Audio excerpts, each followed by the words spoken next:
Welcome to Resurrected Life, part number 3. If you missed parts 1 and 2, I'll put the links in the description below, so make sure you check those out. We are talking about a practical guide on how to live this new life that is possible because of faith in Jesus. This new resurrected life. The old is gone and the new has come. We move in this video to really the nitty-gritty practical matters of what it means to engage in this new life by making war on the old life in us. Paul talks about it like it's clothing. And in order to put the new clothing on, the new clothing of the new life in Jesus, we have to take the old clothing off, right? You get some new clothes. Nobody checks out how they fit by putting them on top of the current clothes that they're wearing. It doesn't look good, it's tight, it's hard to move around. There are things in our lives because of faith in Jesus that we are to take off in order that we can put on the new. So here is what we have already covered.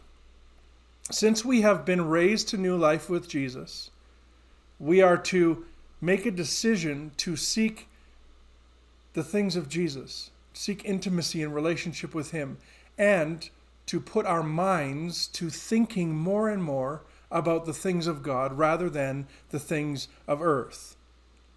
Okay, now we move into verse 5. And this is what we read in the next section, beginning in Colossians chapter 3, verse 5. Put to death, therefore, whatever belongs to your earthly nature, sexual immorality, impurity, lust, evil desires, and greed, which is idolatry. Because of these, the wrath of God is coming.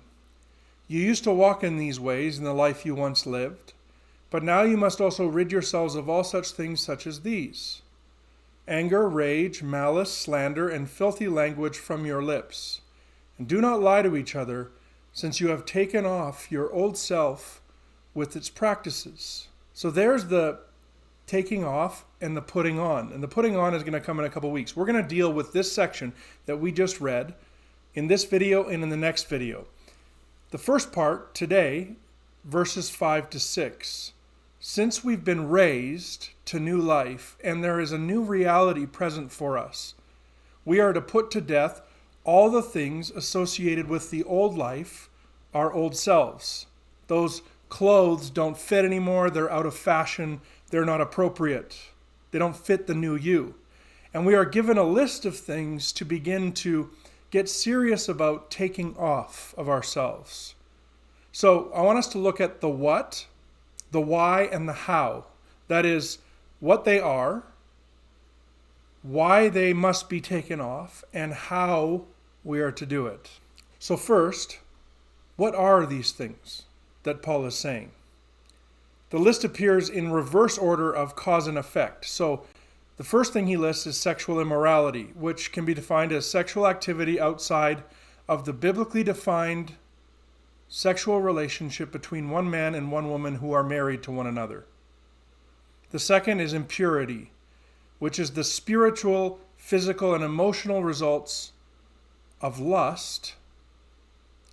And then lust, number 3, is giving into evil desires at the level of the heart and mind that lead to fantasizing and desiring.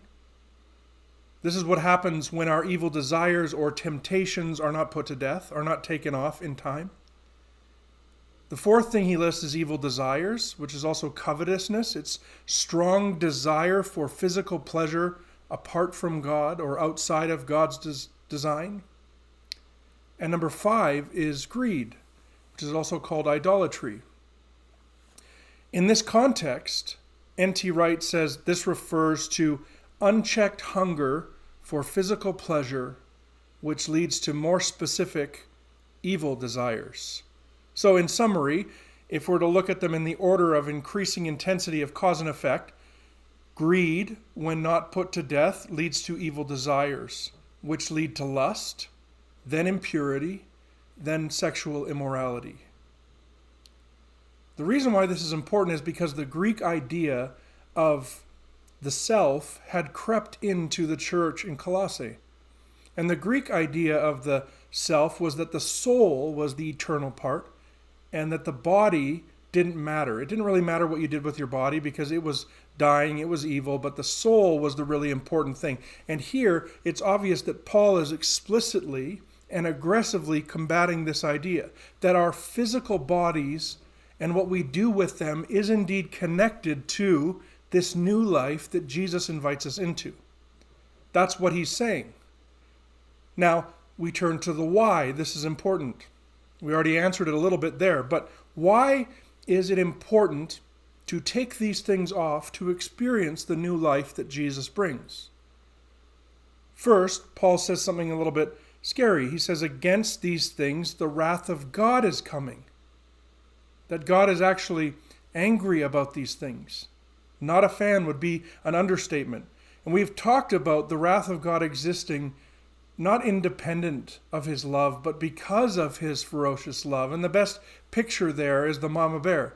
The mama bear that comes out when a mother's children are threatened in any way. There is a wrath and an anger and a strength that comes out against whatever threatens the children that she loves. God hates all that destroys and hurts the ones he loves so much that he sent his Son, his one and only Son, to the earth to save them and set them free from that which destroys them. The Message paraphrase gets this across very well. Look at what it says. That means killing off everything connected with the way of death, sexual promiscuity, impurity, lust, doing whatever you feel like whenever you feel like it, and grabbing whatever attracts your fancy. That's a life shaped by things and feelings instead of by God. It's because of this kind of thing that God is about to explode in anger. These are things that break the heart of God because they are against our flourishing, our good, and our joy. And as legendary preacher Dick Lucas says, the commands of the New Testament are always well supported with incentives. So there's the one incentive that God hates these things, and God is good and he loves us. And so that should impact our level of tolerance for them.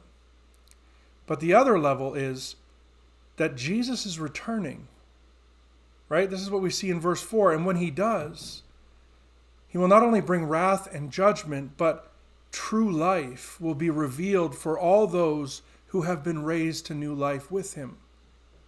We are practicing, in a sense, we're preparing, we are becoming the kind of people we will be forever. The question of why is an important question. Like, why should we care about these things? Hardly any of us are able to do anything simply because we should, right? The answer to the why question is compelling. Because if you think about the love of God in Jesus, that Jesus was willing to die and experience separation from God, not only to forgive us for these things, but to set us free from these things, speaks volumes as to why we should care.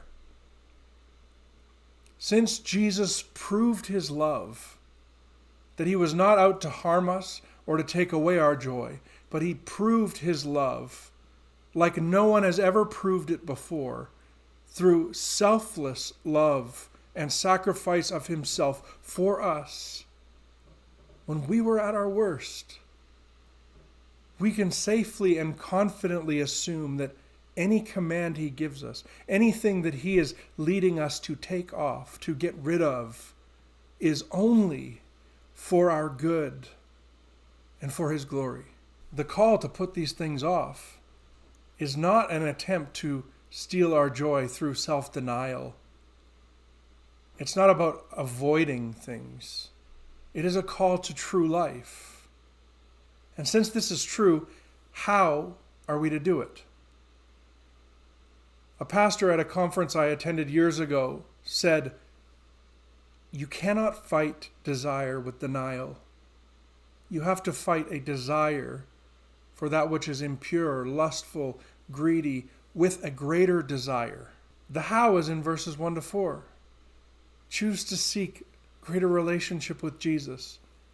Choose to think about the things of God, the music, the books, the poetry, the time in creation, whatever it is that stirs up your heart in worship towards Jesus.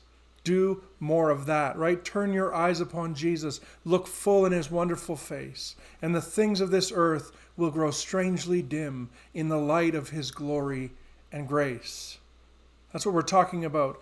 Hebrews 12 talks about this too, and it says, let us strip off every weight that slows us down, especially the sin that so easily trips us up, and let us run with endurance the race God has set before us. We do this by keeping our eyes on Jesus, the champion who initiates and perfects our faith. When Jesus becomes the one who fills your thoughts and he is the treasure that you are seeking, these other things begin to grow dim. They begin to fall off. And so we make war on sin. We put off the old by practicing our daily trusting, following and obeying Jesus above our own feelings and desires and ambitions. In short, find ways to be with Jesus more often, to think about him more often.